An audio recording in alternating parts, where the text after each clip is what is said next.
review section of a review of everything in the past week and a preview section for this coming week. And in the future, we're hoping to get interviews with players and coaches from the teams. Yeah, so starting with the review of the week, women's soccer has been playing very, very well this season. Currently 6-1-1 going into their final non-conference game against North Dakota State.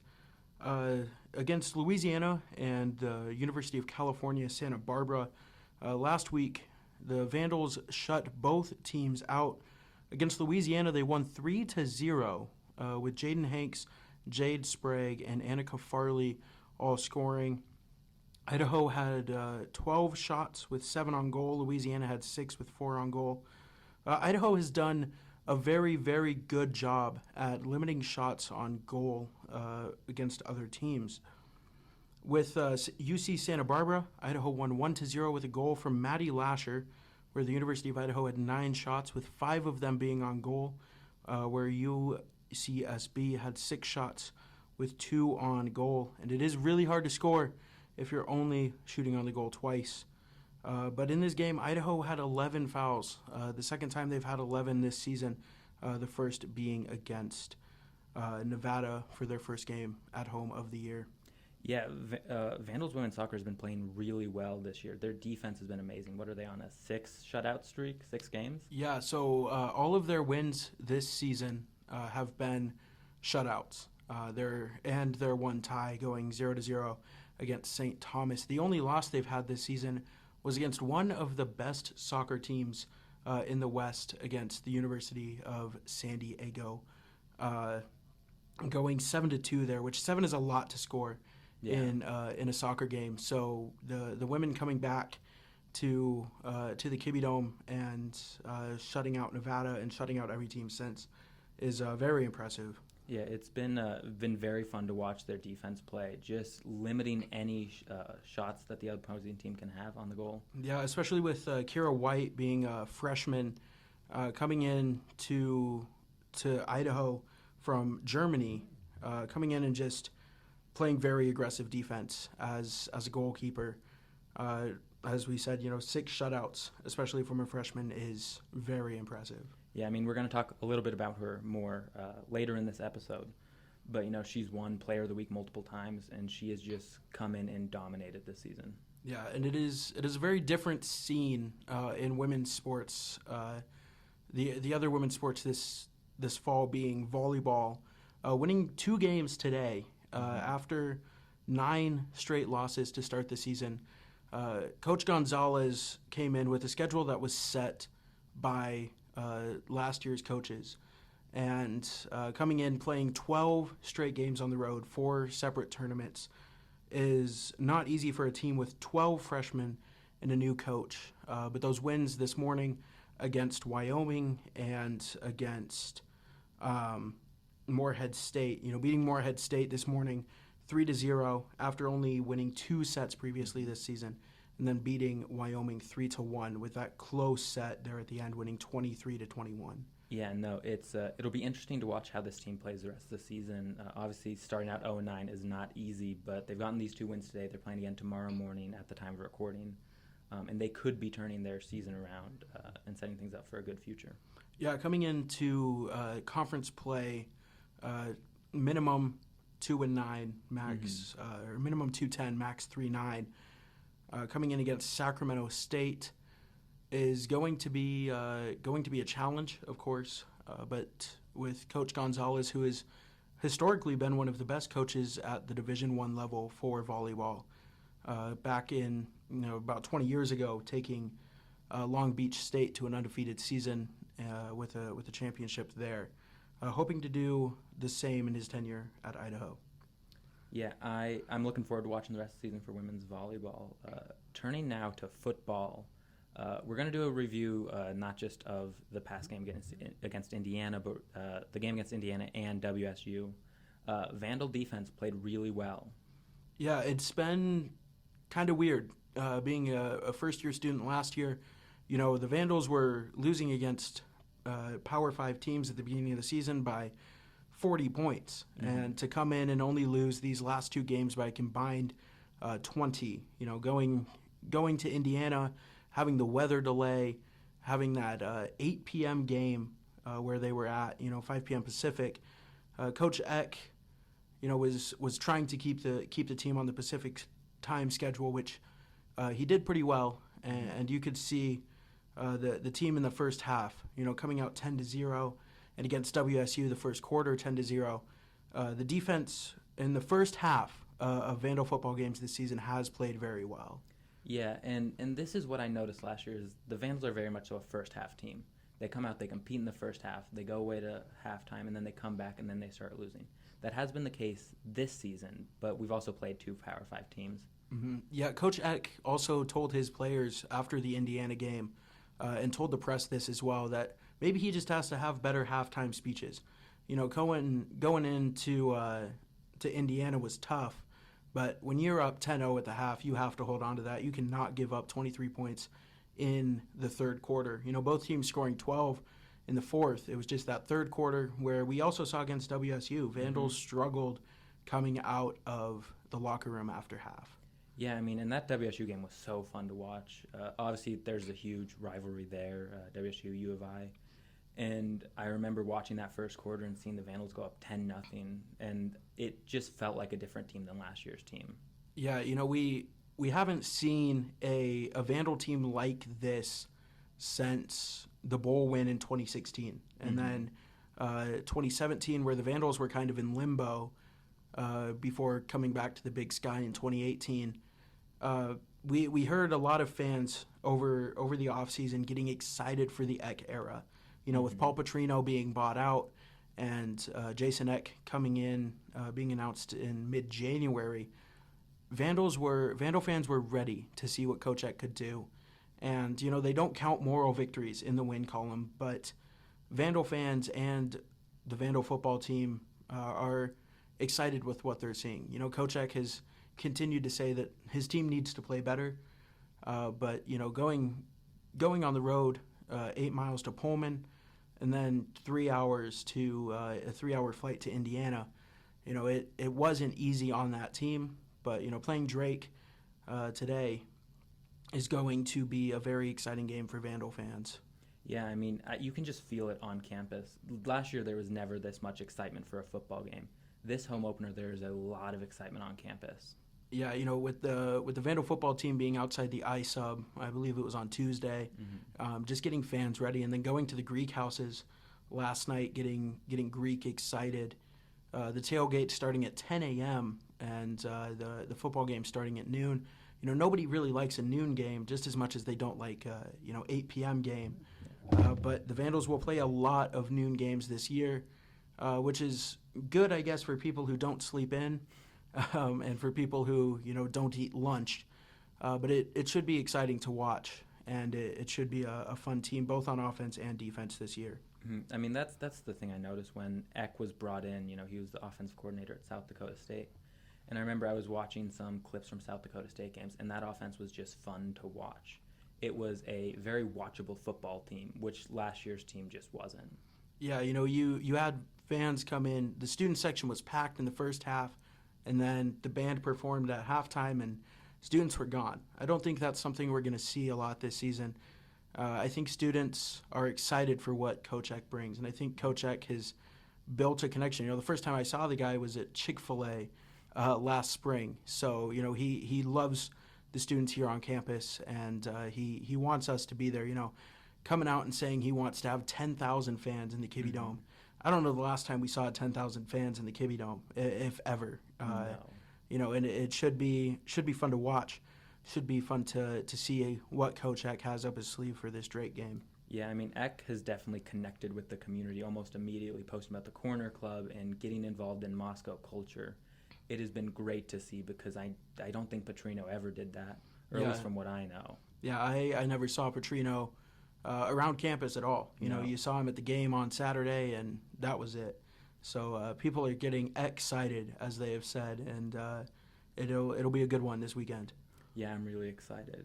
Now I think we're going to move over to the preview of this next week in Vandal Athletics. To start, we have women's soccer. As we are recording this, they're playing a game tonight. Obviously, when this comes out, you will not be able to watch it. But they do have a game at Weber State, I apologize, Thursday, the 22nd at 6 p.m. And James, you wrote a few players to watch. Yeah, like mentioned earlier, KUOI has had a great season. Two-time Big Sky Defensive Player of the Week, posting 6 shutouts.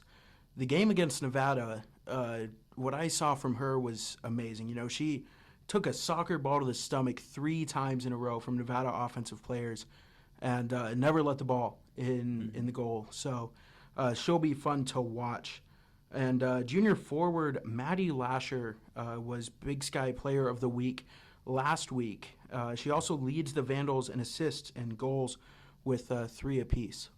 Yeah, I mean, White just seems tough. You know, I hadn't heard that she had gotten hit in the stomach 3 times, but you know this team seems tough. You know, they fight till the end, and you know they're going to stop any opposing team from scoring points. Yeah, the defense just around Vandal Athletics in general has been so fun to watch. But this women's soccer team, you know, we have heard for the last few years since Clevenger came in that the women's soccer team was good, but fans just don't show up. And I think with what Vandal women's soccer is doing this season, you know, if Clevenger stays around and if we have these same players coming in next year, I think we could fill the Kibbe Dome up. Just from the Nevada game to the game against UCSB, you know, there were 20, 30 people at the Nevada game. I'd say there were about 100 people at the last game. So Vandal fans are getting put on notice by this women's soccer team. Yeah, I mean, it definitely helps that it's a non-COVID year and things are starting to come back to normal, but Vandal Athletics is seeming to have more and more excitement around it. And like that's something I noticed when I'm watching the streams of the game, live tweeting it for the Vandal Nation, is there are more and more people in those stands every week. And so it'll be interesting to see how Vandal women's soccer plays out over the next few years if they keep this coaching staff, if they keep these players, and how popular it can get. Yeah, for sure. It'll be a fun one. And I think women's volleyball as well, you know, even with starting 0-9 with those 3 big tournaments against big teams is not what they were hoping for. But I think coming into conference play on the 22nd at 6 p.m. in Mem Gym against Sacramento State will be a fun one to watch. You know, Vandal fans have shown up for volleyball games. You know, a lot more than they've shown up for women's soccer even. And so Mem Gym, which was a decision by the volleyball team to not move to ICCU Arena and stay with the history of Memorial Gym, should be fun. I think the players to watch for this game are redshirt junior middle blocker Travel Morris. Travel Morris was one member on the team that I noticed a lot last season. You know, you may not see her putting up big numbers on the stat sheet, only having 15 kills and 8 blocks and 27 serves played this season. But the energy that she brings when she's both on the court and on the sideline, you know, having that experience with 12 freshmen as a junior, she'll bring this experience to the team. Despite freshman outside hitter Taryn Vreeling, who leads the Vandals in points per set with 3.13 and total kills with 74, she'll be somebody to watch as the season progresses as well.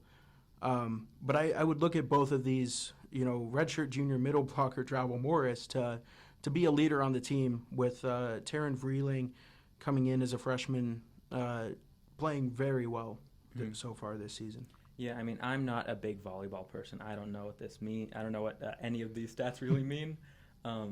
But it always is important to have that player that you can build a culture around and have that as that leader. For sure. So football is what everybody has been looking at for this week, with all the fanfare on campus.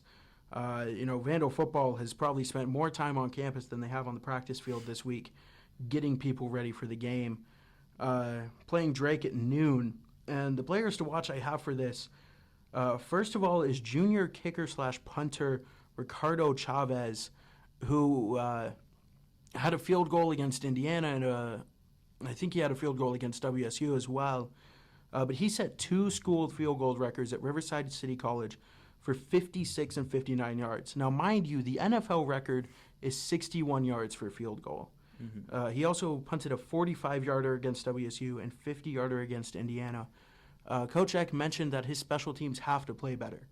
And I think Chavez is going to be somebody that Coach Eck leans on to be that staple on special teams, to keep the special teams going and to back the offense up. Yeah, I mean, special teams is, in all football circumstances, overlooked as a unit.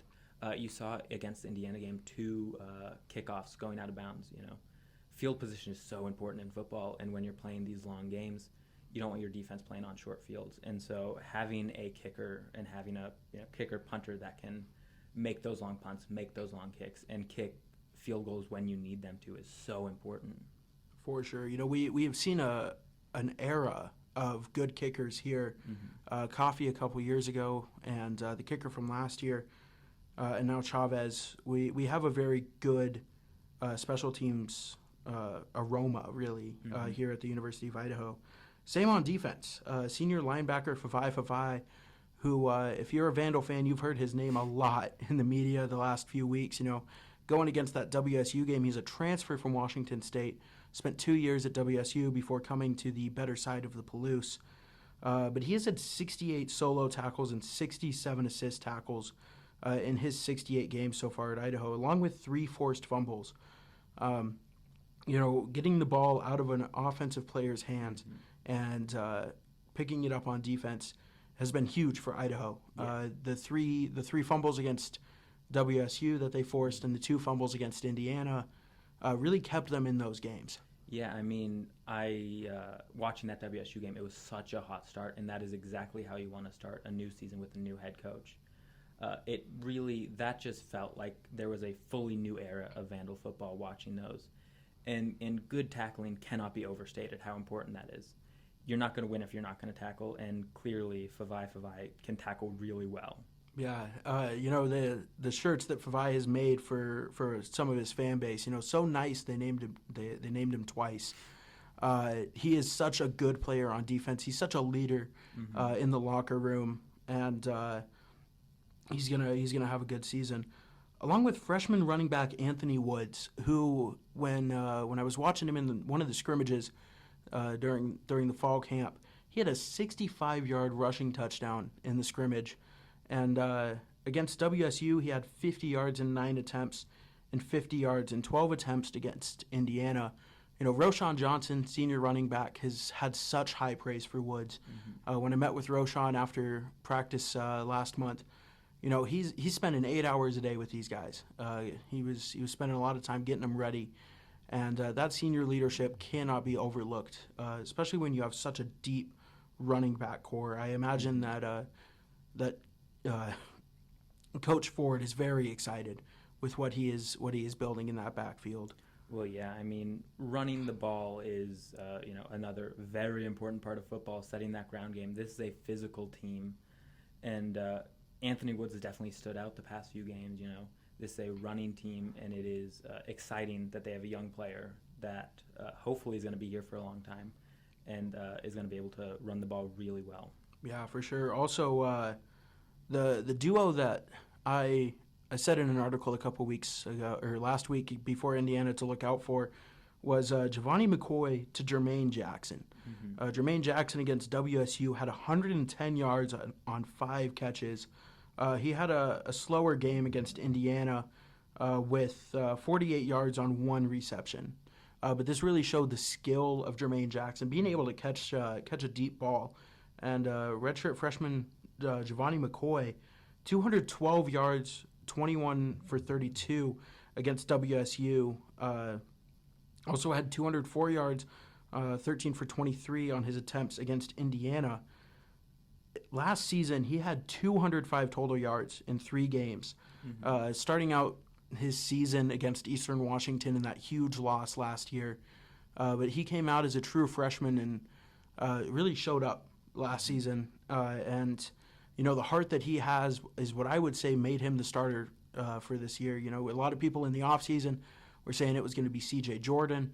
And then with the announcement of Jabor Gibbs coming from South Dakota State, you really don't expect the little guy, Giovanni McCoy, to be coming in and starting against two Power 5 teams when you got the 6-footer C.J. Jordan and the more experienced Jabor Gibbs. But Giovanni, as Coach X said, he got a lot better in the offseason, and even a couple weeks before WSU really put the work in to solidify that starting spot. Yeah, I mean, he fought really hard during training camp and during spring to get this starting spot. And you can just see that on the field when he's playing. You can see the leadership he has over this team and how well he's playing. Obviously, he had that interception at the end of the WSU game, and you're not going to go without mistakes, but he has just played so well. Same with Jermaine Jackson, an electric receiver, and watching them is so fun. So fun to watch those two play. Yeah, I would also mention Therese Traynor. He had an injury during the scrimmage that I was at, but he came in against WSU and did what Coach Eck needed him to do, getting some big catches there. Such a big body on the field, but and likely probably would have been out on that play against WSU there at the end when McCoy threw that interception. But you saw him get that little bit of an injury against WSU on that second to last play. And it looked in an Instagram live he had a couple weeks ago or last week, looked like he was in a boot. So hopefully Therese will be on the field today. Hopefully Jermaine continues to have that great play, and love to see what McCoy is going to do, whether he's rolling out of the pocket and taking it himself or making those deep passes. He's going to be utilized well today against Drake. I would look for that backfield to be very electric this season. I mean, and obviously players are so important. I want to talk about the wider aspect of the game in this game against Drake. What do you think is going to happen? What do you think the outcome's going to be? I think it's going to be obviously biased here, but I think it will be a win for Idaho. Drake has played very well this season. Playing against North Dakota State, putting up 14 points against North Dakota State is a feat in and of itself. When North Dakota State played Montana State last year, a team that Idaho will luckily not play this season, won't play Montana State until next year. But Montana State only put up 10 against North Dakota State in the championship game. And then Drake losing only by 3 to Mississippi S&T last week. It will be a tough game, but I do think with the electricity that I believe will be in the Kibbie Dome, the thing is that they just got to get fans out of the tailgate and into the Kibbie Dome, which has been such an issue for the last 10, 20 years of Vandal football, is getting them out of the parking lot. But I think Coach Eck has done a great job of promoting this game. I think we should be looking at those deep passes from McCoy and the run game from whether it be Woods or Roshan Johnson. I think are going to be the two big pieces that the Vandals lean on. And then Jermaine Jackson. We haven't seen Hayden Haddon much in the passing game. I would expect Hayden to get some attempts here, get some catches here, hopefully against Drake. But I think the Vandals put up a big defensive fight in the last two games against Power 5 teams. Coming at home against a non-Power 5 team, against somebody who they can definitely compete with. I do think the Vandals come out on top. Yeah, I mean, I would agree. This is, not to discredit Drake at all, this is probably the easiest game the Vandals have had. It's not easy starting 2 on the road. It's not easy starting 2 on the road against 2 Power 5 teams. Going to Indiana, they were, I believe, 24-point underdogs, and they did not play like 24-point underdogs. No one expected them to play close against WSU. So I think that the team has heart, and that is what's going to push them past Drake today. For sure. The skill level is as high as it's ever been. Last season there was a lot of skill that wasn't utilized, and I think Coach Eck is definitely utilizing the skill that he has, both on the coaching staff and on the field. It should be a good one, should be a fun one to watch. Having this last game before conference play starts against Northern Arizona at Northern Arizona next weekend. The Vandals are going to be ready for Northern Arizona. They're going to be ready for the Big Sky Conference this year. My prediction for the season is they only lose 2 in-conference games this season, that being against most likely Montana, and with how Sacramento State has played and how they've been ranked, Sacramento State will also be a really difficult game. But not having to play Montana State this season is a big win for the Vandals. it should be a fun season with mostly noon and 2 o'clock games. Other than I believe Northern Colorado starts at 6 p.m. For homecoming, but the Vandals are a tough, gritty team, and WSU coaches and Indiana coaches would tell you the same thing. I don't think WSU there at the end expected it to not go into overtime. That defensive stop there was lucky.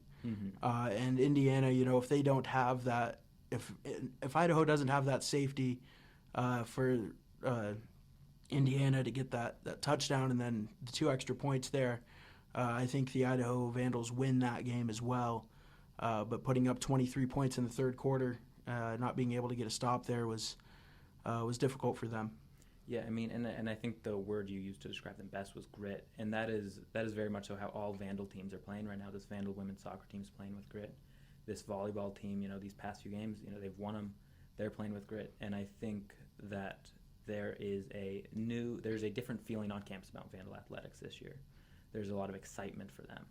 Yeah, we really have not seen this energy. I didn't see it last year, and if you ask any upperclassman, anybody who graduated in the last 4 or 5 years, there's not been this energy on campus. There hasn't been this energy from alum. I think the alumni realized last year that the final year of Petrino, getting him bought out and bringing in Coach Eck, who I think was honestly Idaho's second choice for coach. They were looking at somebody from Montana, and the interview with Coach Eck went better. Coach Eck had coached here before as an assistant coach. It is a new, exciting feeling to be on campus. I think the hire of Coach Eck is probably going to go down as one of the better decisions Idaho athletics has made. I mean, it has just brought a new feeling to campus. It is exciting, and I am excited to watch Vandal athletics these next few months. Yeah, I was one of the only fans who stuck around after halftime every game last season. And it was tough to watch Vandals in the second half. And against those Power 5 teams, it was tough to watch Idaho in the second half. But I think Coach Eck is going to work on his halftime speeches. I bet every time that he's pacing around the house, he's thinking to himself what he's going to say to these Vandals at halftime. You think he's in the mirror giving the halftime speech? Oh, for sure. He he told his players and he told the media that he's got to work on his halftime speeches to make sure that the Vandals can come out of that locker room, whether they're up 10-0 or they're tied 10-10, coming out and playing in the third quarter the same way they were playing in the first two is going to be crucial for this game against Drake. The Vandals can lose this game. They can easily lose this game, whether it be in the third quarter or whether it be in the first two. But I do think that this is a winnable game. I do think it's an easily winnable game if the Vandals don't beat themselves. We saw a couple of special play calls made in the WSU and Indiana game. I think it was the same special play that was called both times, and both times it ended in a loss of yardage. So I think Coach Eck has probably been working on those special plays that you can pull out to take an edge over a team, and I think that's what is going to be needed against Drake. Yeah, I mean that's the big thing I noticed when they hired Eck was the amount of trick plays he had up his sleeve, and so I'm looking forward to seeing some of those plays against Drake. Yeah, I'm hoping the only thing we don't see is Roshan Johnson throwing the ball about 10 yards up into the air and it landing in the hands of a defender. It's just lucky that was a PI call. Yeah. But I think Coach Eck, having C.J. Jordan and Jabor Gibbs and Giovanni McCoy, all three great quarterbacks, you could easily have C.J. Jordan take a pitch and throw it up to McCoy or throw it up to Gibbs, or there are a lot of things that they can do in that backfield with Woods and Roshan Johnson and McCoy and Jordan. I think are going to be four people to really watch for some special things to happen this season. Yeah, I mean, if you don't have anything else to add. I don't. I think I'm good. Thank you so much for listening to the Vandal Nation. We will be back next week on Saturday, 11 o'clock on KUOI, or hopefully 10 a.m. on Spotify. Thanks so much for listening. Goodbye.